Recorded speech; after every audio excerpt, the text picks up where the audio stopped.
one of these days, gotta, get the stud finder out and find the studs and put in the lag bolts and hang the thing on the wall and you know what else is a lag bolt? What's that? Hey there, everybody. Welcome back to Pixel. My name is Kevin. With me, as always, is Phil. And on today's show, Warhammer 40,000, Dawn of War, part 20,000. Feels that way, doesn't it? Feels that way. I am not gonna lie. I'm pretty glazed over when I'm reading this book. There are so many characters, and I'm getting them confused. And I'm like the Eldar and the Chaos guys and the guys who are like dabbling in chaos, but not chaos yet. And the guys who might go to chaos, and then the Blood Ravens, and the orcs are not in this part anymore, but they were. And are they dead? We don't know. And there's it's a bunch of characters, and none of them are really that distinct. None of them stand out. No, the Eldar all talk the same way. The Space Marines all talk the same way. The Chaos Marines it's all the same. The Chaos Marines are like mustache twirling. Yeah, the orcs were distinct a little bit more. But the Chaos Marines are all like, the Chaos Marines are all the mustache twirling villains. As a fan of the Alpha Legion, I'm just getting more and more pissed. When you're playing Dawn of War and you notice when you're playing against it, you're like, oh, this is the Alpha Legion. That's weird, but that's about the extent of it. It's not really, but now that we're getting into the nitty gritty of it, you realize just how little sense it makes. Yep. Alpha Legion in name only. Yes. A lino. I like it. A lino. Where you can hear quippy quips like that all the time is on patreon.com/pixelitpod, where you can sign up to give us money for what we do. You don't have to give us money. You can join for free. You could also just hop into our Discord for free and join the party over there. But if you are so inclined, if you are a money haver and would like to also be a money giver, we have 3 tiers. $1 gets you in the door with the early ad-free version of the episode when we're not late. And it also gives you Phil's blog. $2 times 2.5, which is $5, gets you access to the bonus episode we record before every. By the way, did you know that's like how the Danish count is like they have number, they have like two, they actually use like 2.5 in their counting system for. Anyway, that's a side thing. That's a whole for each one, or just 2? Because forget about it. It's a whole thing. Okay. It's a whole thing. I shouldn't have brought it up right now. This is our show. This is our show in a nutshell. I love it. And $10 gets your name shouted out in the beginning of every episode. And to that end, I'd like to thank And You Are Hiding, Song 85, Jesus Loves You, Kyle Seaman, Ruthless Mutter, Middle Thing, Sigma Sal, Sanguine Flatulence, Chet Beaks, Dumbeth, Thick, and Friendly Friend. Thank you so much for being a friend. Patreon.com/pixelitpod. Do it today. The Danes, they have a thing with their numbers, and I saw a video on it, and I was like, what the fuck? And I posted it to a Discord, and I was like, is this the thing? And then we figured it out. It has to do with counting sheep or something weird like that. But it is, they do it. They say 1, 1.5, 2, 2. No. They go 1, 2, 3, 4, 5. It's just that when you get to the bigger numbers, like 50, it's like 50 isn't just the 50. It's something like you say 20 times 2.5 or something like that. Oh, okay. Or something weird. Danish friends, weird. Please tell me if I'm wrong, but I think I'm recalling this. It is Danish. I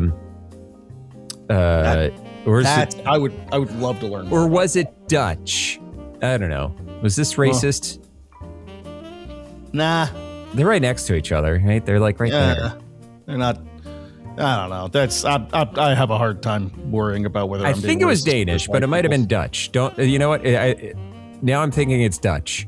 Dutch. Okay.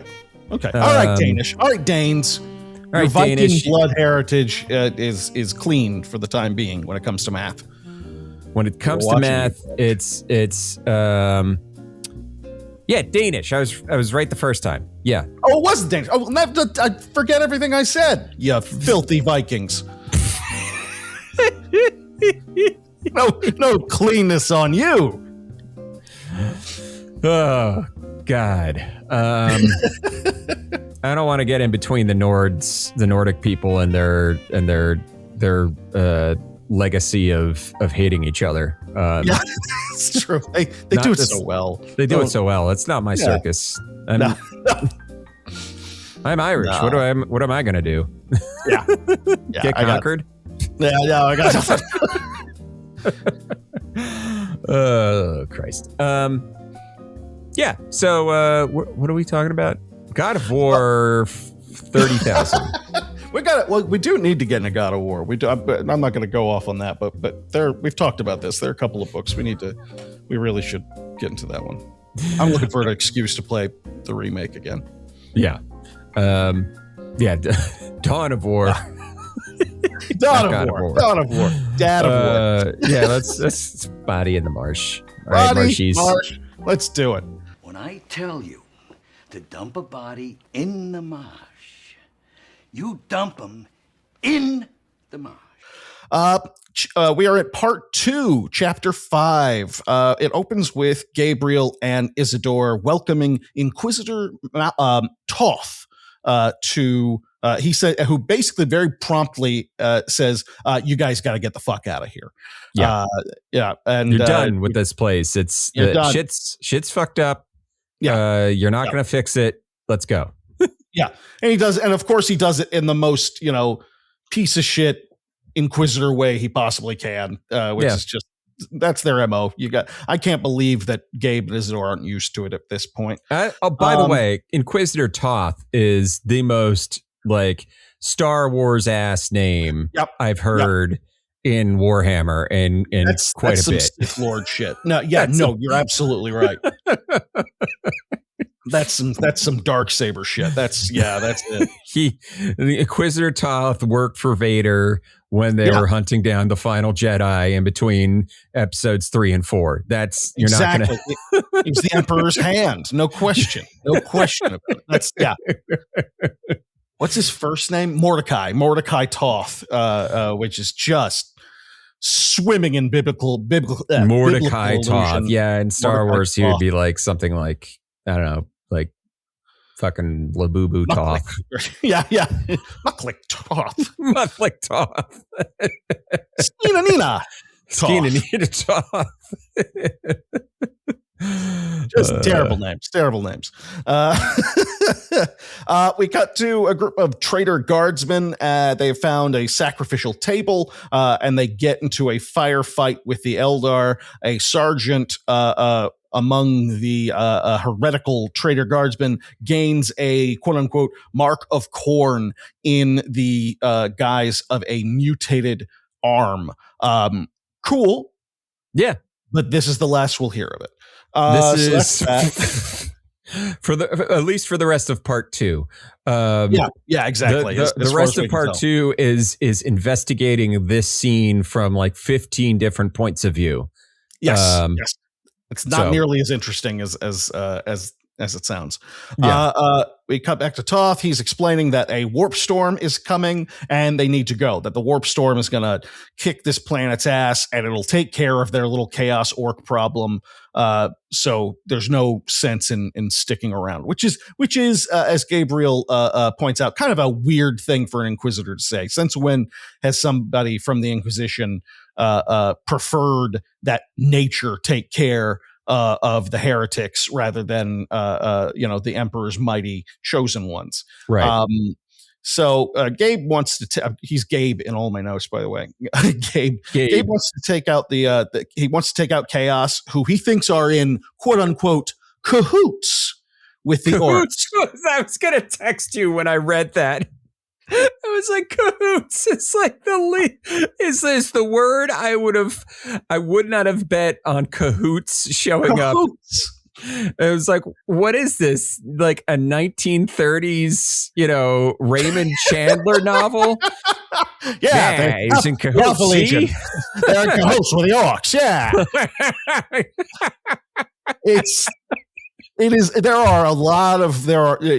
Anyone who reads from the Black Library knows that there are a lot of $5 words in these books. Cahoots is not one of them. I was not expecting a dime novel word. No. Cahoots. So yeah, and that's our captain. It's not just some guardsman saying this is Captain Gabriel, like Captain Gabriel. It's like, well, in the lore of Warhammer, they're all speaking Gothic, and this is the closest word that we can translate from Gothic is cahoots. Cahoots. And no, there's no other way to say that. Cahoots. It's actually phonetically said the same way in Gothic. That's why. Yeah. So, yeah. So Gabriel and Toth are not getting along. They have an angry staring contest. This won't be the last time. They separate, and Gabriel points out they are not leaving. They intend on. They have 3 days before the storm gets there, and they intend to fuck shit up in the meantime. Isidore points out shit up. Start a riot. Yeah, that's exactly it.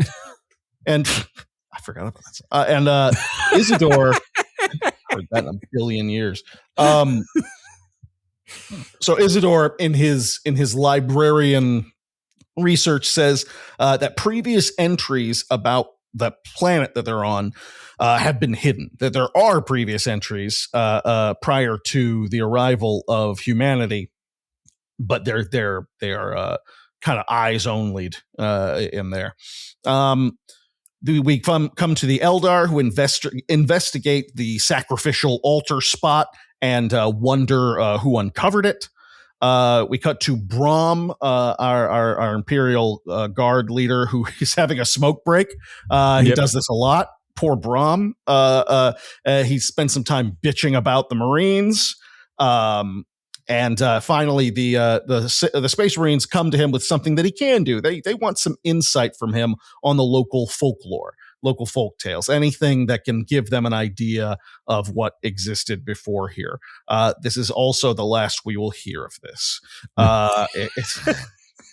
They're just trying to give Brom something to do. Yeah. They're just poor Brom.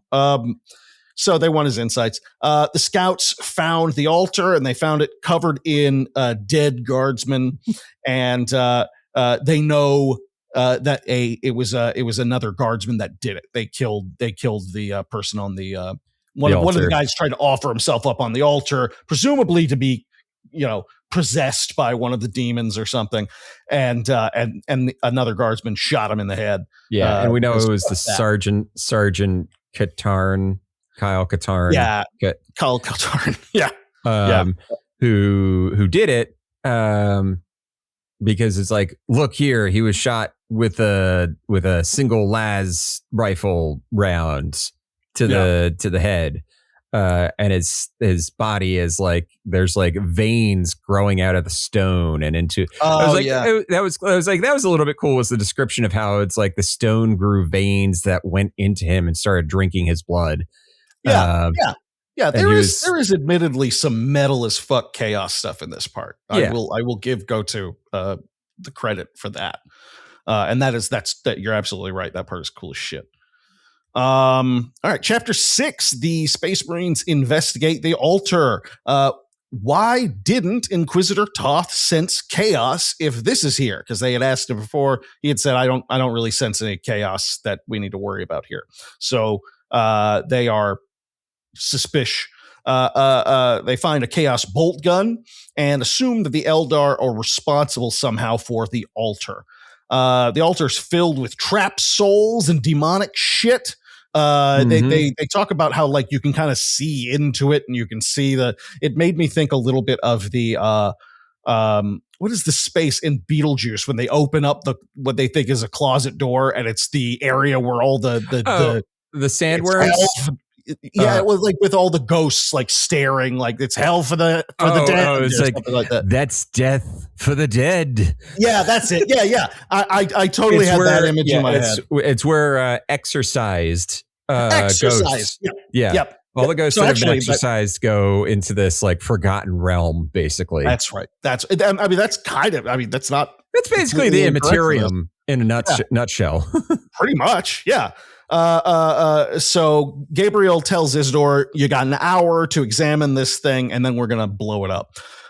Isidore is pissed off about this because there's a lot that you can learn here if you wouldn't give me an hour deadline. But he agrees and starts getting these psychic mental challenges from the Chaos Sorcerer. He's getting betrayal whispered into his ear, basically, and this is where it starts to really pick up. The Eldar realize that they don't have any choice but to have a 3-sided war on Tartarus because they can't trust anybody. So they are gearing up to have to kill orcs and chaos and space marines, which is less than ideal. We get a speed bike fight between the Eldar and the Alpha Legion, which is pretty kick-ass. We get a back-to-back shot of Eldar standing on the back of an Eldar standing on the back of one of their transports, and then a Blood Raven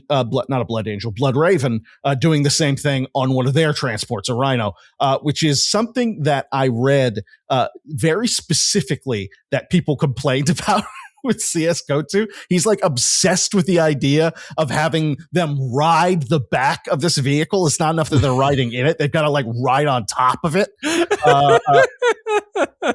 And it does keep happening. And I wonder I found myself while reading this wondering if I wasn't giving GoTo way too much credit with some of I really started to try and justify some of this stuff. And what this made me think of was when you play Warhammer and you have a squad in one of your transports, it's pretty common to put one of the figures on top of it to represent the squad that's inside. So is this his? It's just him nodding to like the fact that that's how you do it. Right. That's like that. Was that on, or is it just that he loves the old school 90s heavy metal Warhammer aesthetic? You know? Yeah. So yeah. What's important is he loves watching people ride a vehicle's hood. I don't know why. He loves it. He loves it. Gabriel and Isidore argue over the route that they should take, and the sorcerer gets into Isidore's head about it, pointing out, they doesn't trust you. You're better than him. Your dick's larger, and only I could tell you this. And girthier, just weighty. And have you seen the veins on that thing? Sorry. I've been in a mood. My boyfriend left me, and sorry, never mind. And who can love a space marine? No one could love a space marine like another space marine. No, it's true. It's true. I am genuinely shocked at the lack of space marine on space marine action that happens in these books. I'm not that shocked, but I'm a little shocked.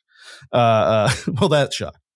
The Eldar ambush the Marines on a mountain pass. And the Chaos, meanwhile, retreat from their fight with the Eldar, and the Eldar let them go because they're fighting. They're stretching themselves really thin.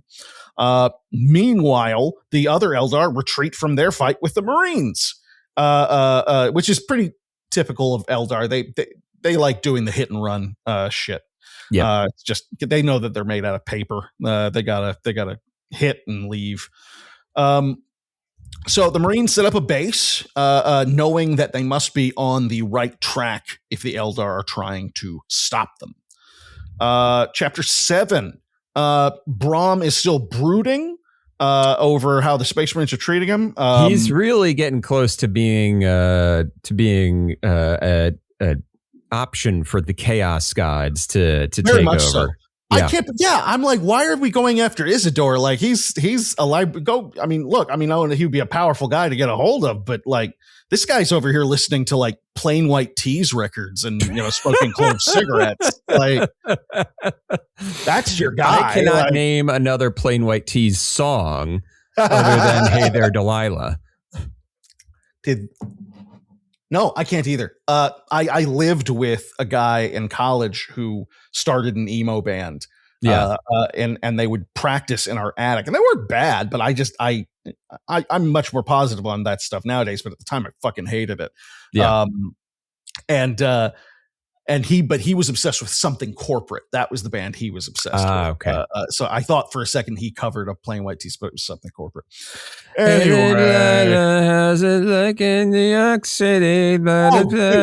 Dude, we were watching Sesame Street.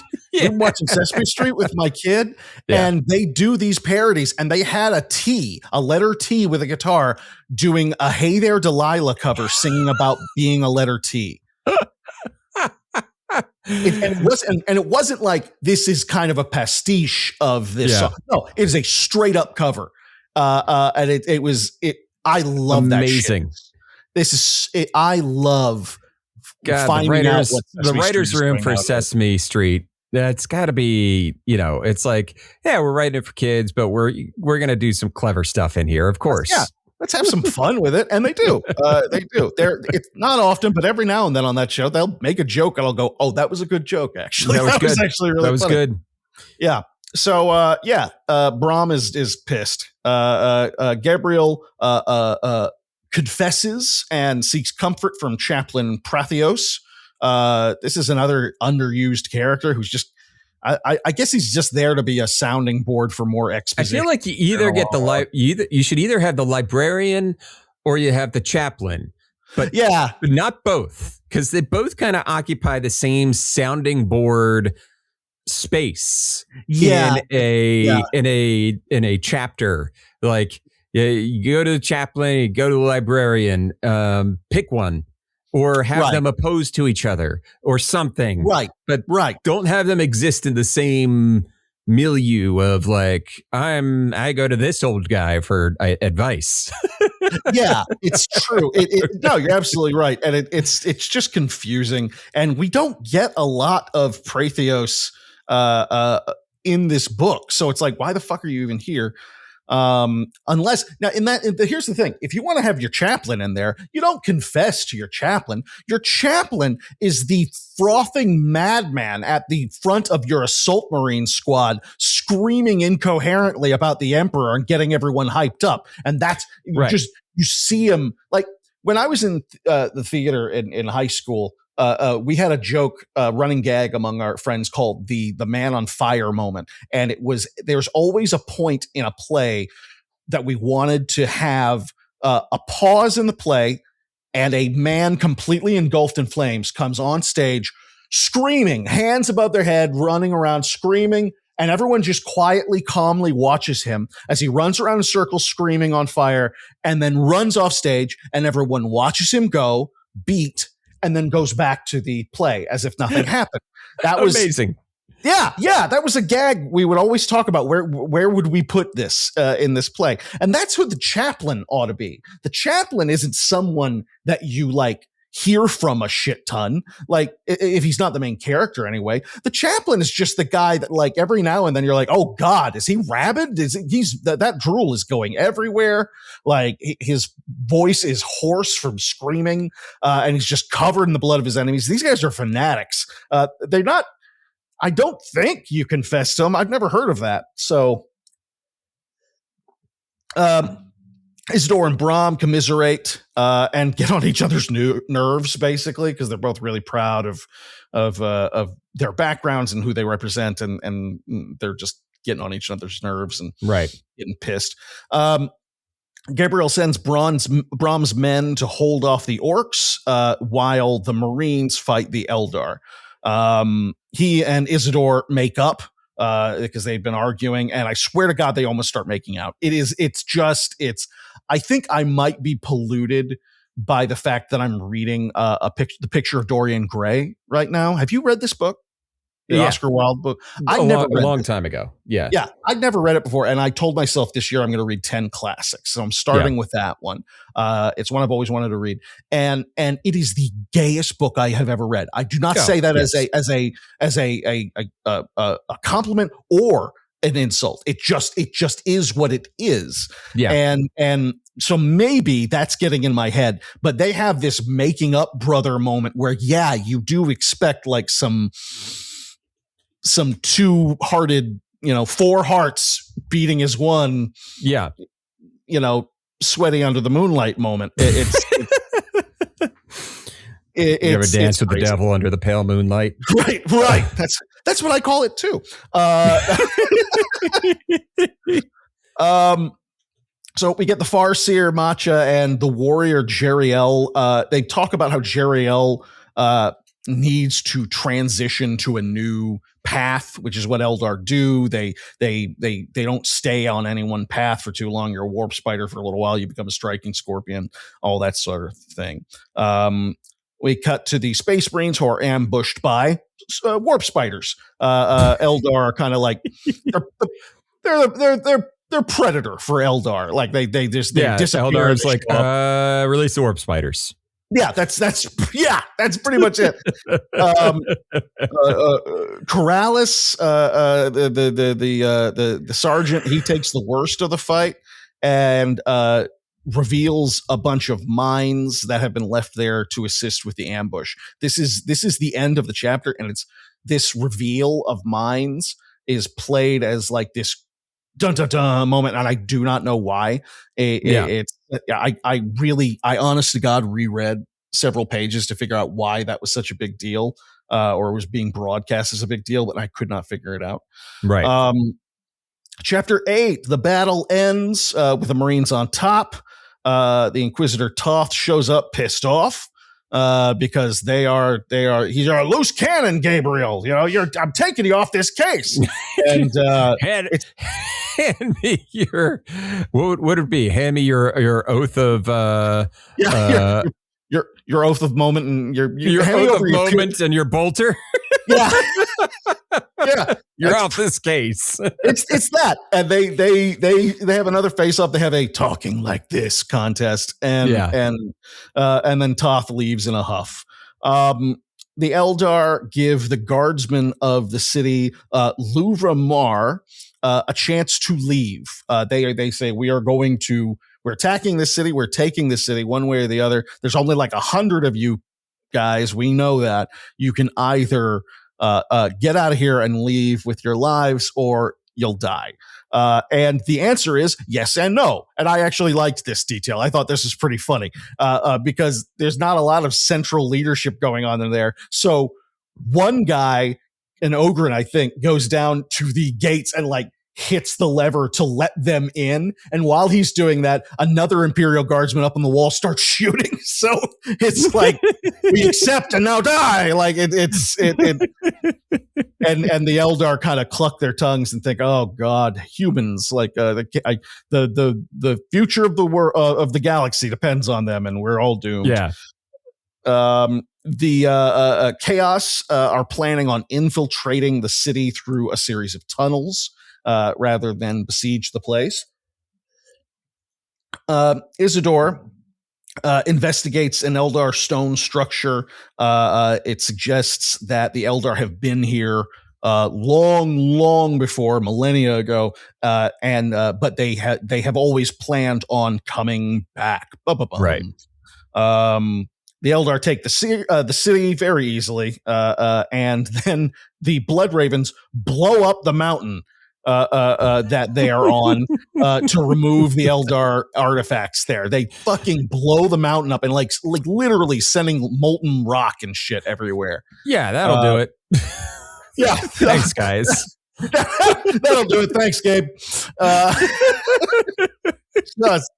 Just a mess. Did we already get to the part where the Eldar? I thought this was like a nice actual moment where the Eldar are commenting on art, and I don't remember. So yes, they're like, that is it when they get into the city. Yes. So they're 100%. Like they're talking about like how can these humans like dedicate or create art that is clearly done by artisans and craftsmen who have only been doing it for a short while. Our artists are like honing their art for hundreds, if not thousands of years or something like that. And I was like, that is what's funny is like, that's the most like anti-AI argument in this book. Yeah. Honest to God. Yeah. Long before its time. That is 100% an anti-AI argument. Yeah. And it is interesting. It's an interesting point of view for them because I mean, it would be like if we met an alien race that had a much shorter lifespan than ours, and we went to their museum, and it was just like children's stick drawings, because they only live long enough to get to that point. They're like this master of our craft managed to color inside of the lines, and like you said, he was just one of our greats. One of our greats. Yeah, yeah. Chapter 9, the Eldar are looking for a site that used to be in the city. The irony is that it is beneath a statue. This might be where they were talking about art. Beneath the statue of the city's founder. The Space Marines approach the city and find that the soil is saturated with blood. More blood, and they make a point of saying more blood than there should be. Like, look, blood-soaked ground is one thing. I love it, you love it, but this is ridiculous. This is too much blood in the soil. This is not how it should go. It's pretty hilarious. We're over the blood limit, people. Yeah, this is nuts. This is getting nuts. And we get a really weak history of the Alpha Legion. I keep forgetting to look to see. I don't think Legion, the book, had come out when this had happened. So Dan Abnett really really tightened it up.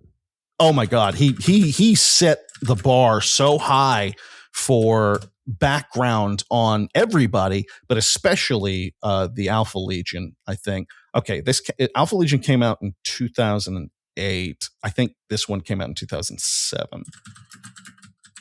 I just want to make sure.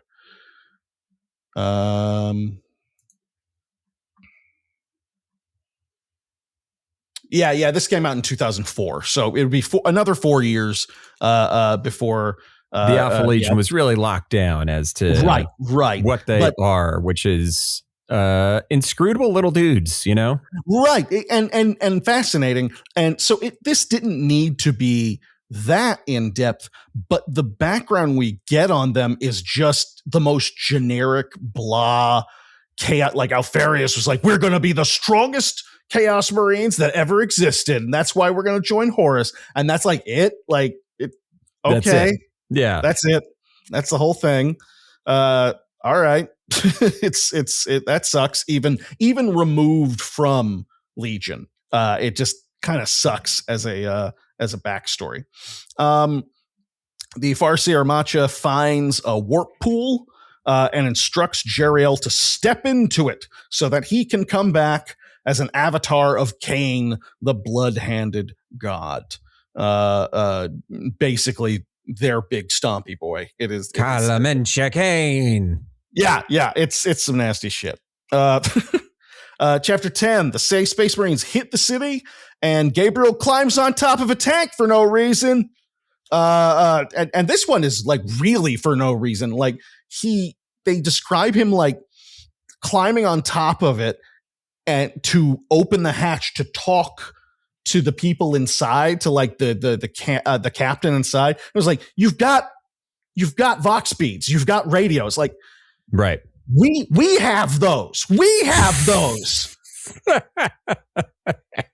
Like you don't need it. It's all right. It's all right. Like it's so it's so stupid. What is this man's obsession with this shit? It just keeps going. Chaos finds an underground lake of blood. Paging Markiplier on the set of Iron Lung. This is another one of those chaos details that I'm like, that comes out in a couple weeks, by the way. I know. I'm looking forward to it. I really. Are you going to go try to see it in the theater? I think so. We're going to try. We realized that we both have Martin Luther King Day off, but our son is going to daycare, so we're going to make it into a date day. So hopefully we'll have one of those. Yeah, we're going to the movies. We're going to see the new 28 years later thing. The blood, the bone temple. Yeah. We have to watch the first one. We've seen weeks later and days later, but we haven't seen the first 28 years later that came out last year. Yeah. Oh, you're right. I haven't seen it yet either, and it's been a long time since I've seen weeks. I don't think you need to know them. I think it's an anthology thing, so I don't think you need to. But we did it anyway, sure. You know, and Weeks sucks, by the way. It's such a bad movie. We've got this is another detail. Underground lake of blood. That's fucking cool. That's pretty cool. Can't argue with that. The Eldar convinced Gabriel. Throne of blood. That's also Vigo, the Carpathian shit. Yeah. Rivers of blood. Is on a mountain of skulls, on a throne of blood. I remember when I saw that movie when I was a kid. When it was just his face, he looked so much like an elderly baby. Yeah. That as a kid, I thought that was on purpose because he wanted to take he wanted to possess the baby. And that's just what he looks like. That's just what he looks like. You see him in in Die Hard. Oh, that's right. I forgot. He's one of the terrorists in Die Hard. Yeah. Well, they're actually spoilers. They're actually thieves. They're thieves. Yeah. No one has a actual code in these worlds, and they do it again in Die Hard with a Vengeance with his brother. It's the same fucking thing. Really, what's his name? Jeremy Irons. Jeremy Irons. Really, Jeremy Irons. It just really ate that. Holy Toledo. Looks like somebody had fun. He is having so much fun in that part, and I love it with his fucking German Aryan hair and and his tank tops and all of his I saw that movie when I was much younger, and I didn't really know Jeremy Irons. I barely knew that he was Scar. So seeing him in that role, looking back, I'm like, what a weird fucking part for him. It's such a weird part, but you know what? It really makes that movie. Oh yeah. That movie. Oh God. Yeah. It's he chews the scenery. It's wonderful. The Eldar convince Gabriel that they need to have a temporary truce while they fight against chaos, which they say, by the way, your boy Toth totally knows about all this shit. Yeah. So you better go chat with him. Chapter 11, the Chaos Marines are doing a ritual as the Space Marines approach. The Blood Ravens fight Chaos. They find the blood pool and realize how heavy this whole fucking thing is. This is a hilarious moment. Toth shows up with his big ass Warhammer and his armor and shit and kind of strikes a pose and nobody notices. It's hilarious. He and Gabriel once again argue over how this whole thing has been handled. Toth admits that records of the planet were expunged by the Inquisition and that it was here 3,000 years ago, and they've known about it for a long, long time. While he's explaining this, Toth is tossing his big ass Warhammer back and forth like a baseball. I don't say baseball, but he's tossing it rhythmically from one hand to another. Yeah. Inquisitors are not Space Marines. They're not just he doesn't have the strength of 14 men. He's just a person who was imbued with crazy amounts of authority. And he might be what is it? Inquisitor, he might be a psyker. Right. Sure. But that's not. Yeah. It's he's I imagine okay, if he's Heinrichs, then maybe he has I don't know, a fucking baseball bat. Right. Sure. Fine. And in fact, if Grand Inquisitor Toth showed up to fuck shit up with a baseball bat, I'm best character in the book. He's my favorite. he reveals that the Warhammer was made from the shard stolen from what is it, the blade of the Wailing Doom? The Avatar. It's the Avatar's weapon, basically. Yeah, from the very beginning, when we started the book. And the final twist is that the Death Watch, all those years ago, who were on this planet 3,000 years ago when this whole thing started and stole that, were being led by a Blood Ravens captain. So this is stuff that is within the history and the lore of the Blood Ravens, and they know nothing about it. And that captain was the dude is the one that's I think he had just gotten killed, right? I don't even remember. He was the dreadnought. So. He was entombed in the dreadnought. Yes. Which is that I love that shit. I thought you were going to say, and that captain was Albert Einstein. And that. And then everybody clapped. And the chapter ends with them agreeing that they need to quit bickering and kick some ass. And the chapter ends with Isidore hearing more chaos voices that he is trying to shake off. And that's the end of the chapter and the end of part 2. So what do you think, Kevin? Yeah. Never have I really just, I don't know. It's like, it's Warhammer, and I really like Warhammer, and every story and book so far, I'm bad at, like, I know this wasn't going to be the case forever. Like even the other video game novelization that we read that was a Tau. That was a Tau book. I was like, still like that one, you know? Even this one, I'm like, oh well, you know, finally my first miss, and I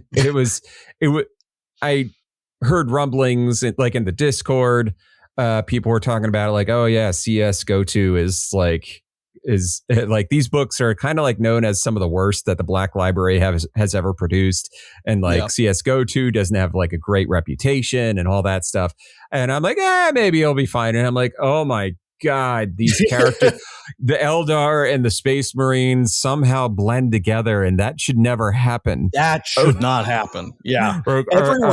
Everyone's talking like they're giving this magnificent speech, but they don't know what a speech is. It's rough. It gets very rough. Give me like I'm going to wash it down. I'm going to go buy a Dan Abnett book and just like as a palate cleanse, and Legion. Should I just read? I haven't read Legion, so read Legion. Just read Legion as a palate cleanser. Read Legion. It still stands out as one of the best 40K books. I guess it's technically 30K, but it's sure. It's one of the best in that universe I've read. It's just so chewy and good. There's so much to sink into with it. It's great, and it introduces you to one of the biggest characters in the series. So it's a pretty cool. It's a very cool book. I think you'll enjoy it a lot. So I hope. Awesome. But No. So how are you feeling?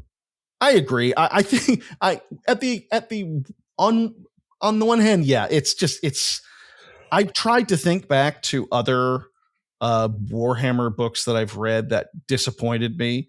And the first thing I thought of, without meaning to, was another book he wrote. So it's tough. It's tough to be too defensive of this guy, and I'm not going to be. But the one thing that I thought to myself was that, you know, he's got these guys riding the tanks. Everyone's like, he seems to be really fond of like the early 90s, late 80s hair metal Warhammer kind of shit. Right. Which very much didn't take itself all that seriously and was crazy as fuck. And that is a valid thing. That is a valid era of Warhammer to fucking love. I don't blame you. But this came out in 2004. And even in 2004, we had better shit than this. This is when you still ordered your minis. You either found a miniature store nearby, or you ordered your minis out of a fucking catalog. Right. And they were all metal. You had no plastic shit. Yeah, I agree. It's pretty weak. And after this is done, I have a whole shelf of Warhammer books I need to get to. It's just a matter of which one I'm going to pick. Yeah, I'm also like but before we started reading this, I was reading The Deep by Nick Cutter. Nick Cutter? Oh, it's such a good book. Oh yeah, that's a good one. So I need to get back into that once I wrap this up. I'm spinning right back into The Deep. I read The Troop and The Deep by Nick Cutter, and he has other stuff, and I haven't read. I have to, because both of those books kicked my ass. They were so good. I really need to get back. Have you read his? He writes under like Nick Cutter is his pen name for horror stuff, right? Yeah. Okay. I haven't read. I don't think I've read any of his other stuff. But he's Nick Cutter's excellent writer. Yeah. So now that that's been said, much better than CS:GO to him. All right. Yes, he is. Oh my God! Go out, guys! Go out and buy The Troop. Go out and buy The Deep. Read them both. You'll thank me. Yeah, later. The Troop is very uncomfortable. A very uncomfortable read. It's like it takes the Stephen King trope of like the coming of age horror thing. Yeah, it's very much a Stephen King. Yeah, it's very much a Stephen King coming of age horror story that the Duffer Brothers invented. By the way, right? They invented that genre. Don't get it twisted. The Duffer Brothers invented it somehow before Stephen King. 30 years after Stephen King invented it. And before Ray Bradbury invented it, for that matter. Yeah, so before Ray Bradbury or any of those esteemed authors. No, it's the Duffer Brothers. Duffer Brothers. Remember that. Remember that. Write that down. That'll be on the test. Who invented horror? Coming of age horror stories. Duffer Brothers. Started. Yep. Yeah. Well, Kevin, now that we've got that out of the way, we get to the meat of the show, the part that asks the questions that everyone actually came here for. Man.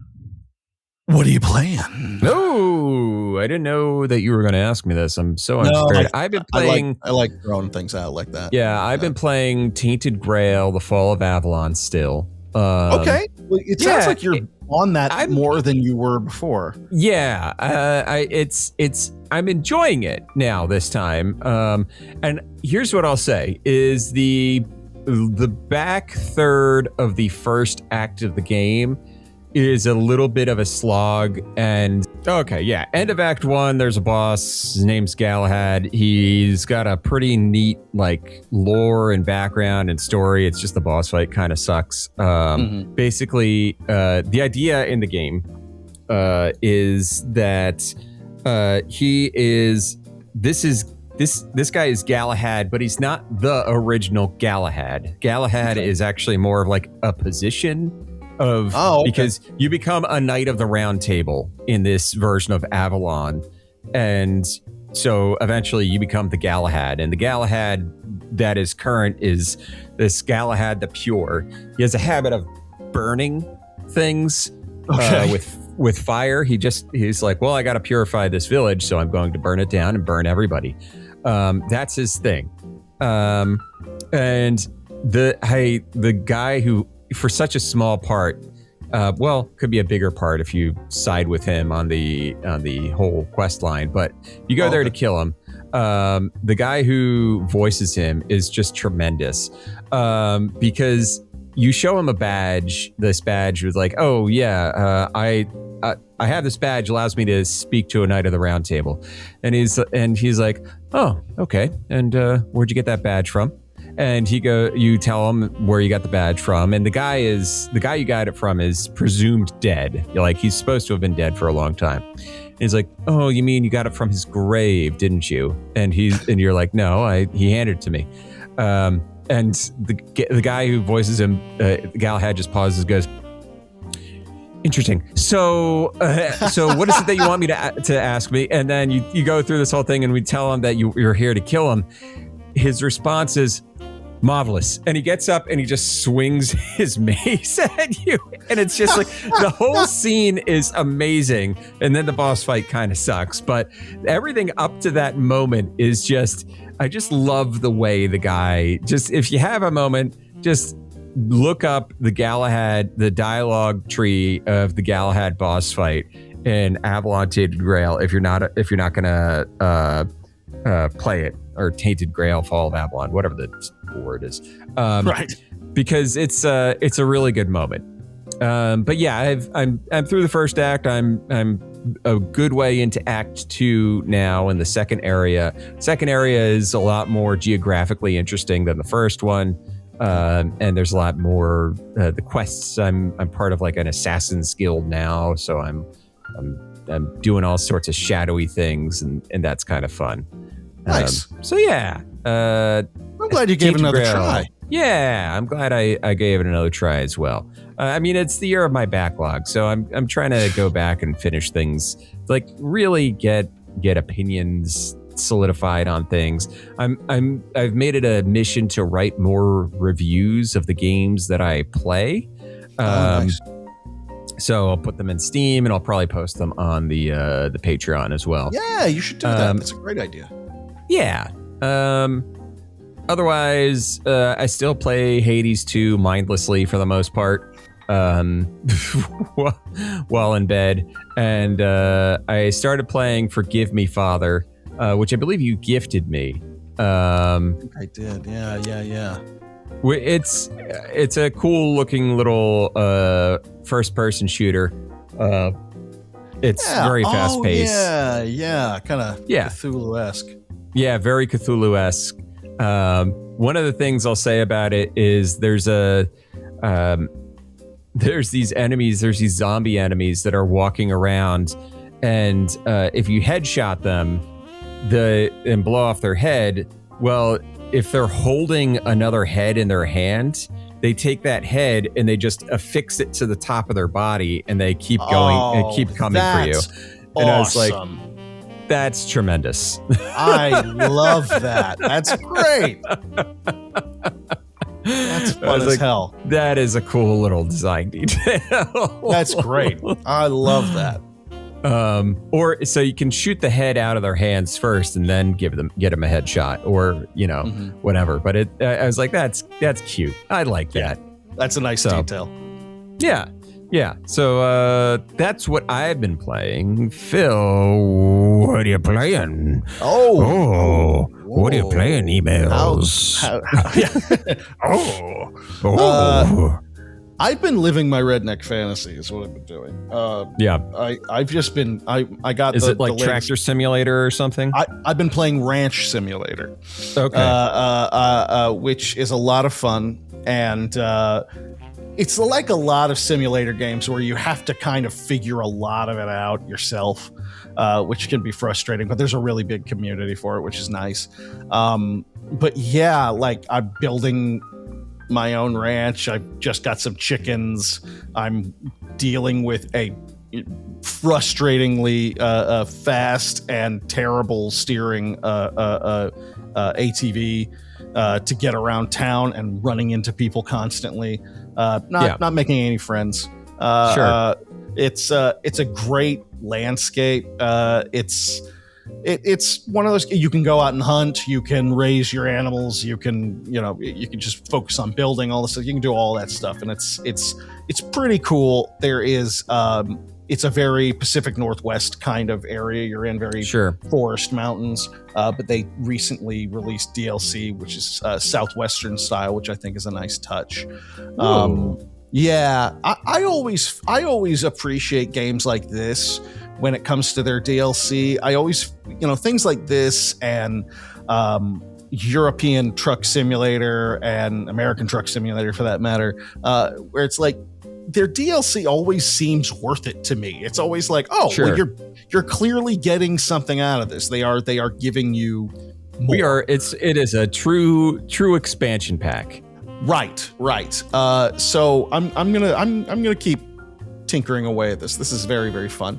And then to add on to my redneck enjoyment of everything, I actually started playing the demo for PBA Pro Bowling 2026. Oh my God, I watched Northern Lion play this. It's hysterical. This game rules. balls. This is so, it's so good. There are a lot of sports games that for some reason I always really kind of gravitate towards. Like golf is one of them. I hate golf. I would never. Yeah. I don't watch golf, but I'll play the shit out of a video game. And I know you love some college football sports games. Yes, and it's got the actual announcers from pro bowling doing it made me think. No, that's exactly what it made me think of. It gives you that same feeling of like. Right. Like you're actually a part of something. I gave myself a big, ridiculous handlebar mustache with shades, and I named myself Jackie Disguise. My hometown is Nowheresville. It's the demo is excellent, and I will be buying it, but it's being released on Switch tomorrow. And that's where I want it, because I want it in my handheld that I can play a few lanes and stuff and just dick around and the whole thing is there's a huge career mode and you can unlock outfits and balls and like all that shit. And if there's something I love, it's unlocking balls. It's smooth. It plays really well.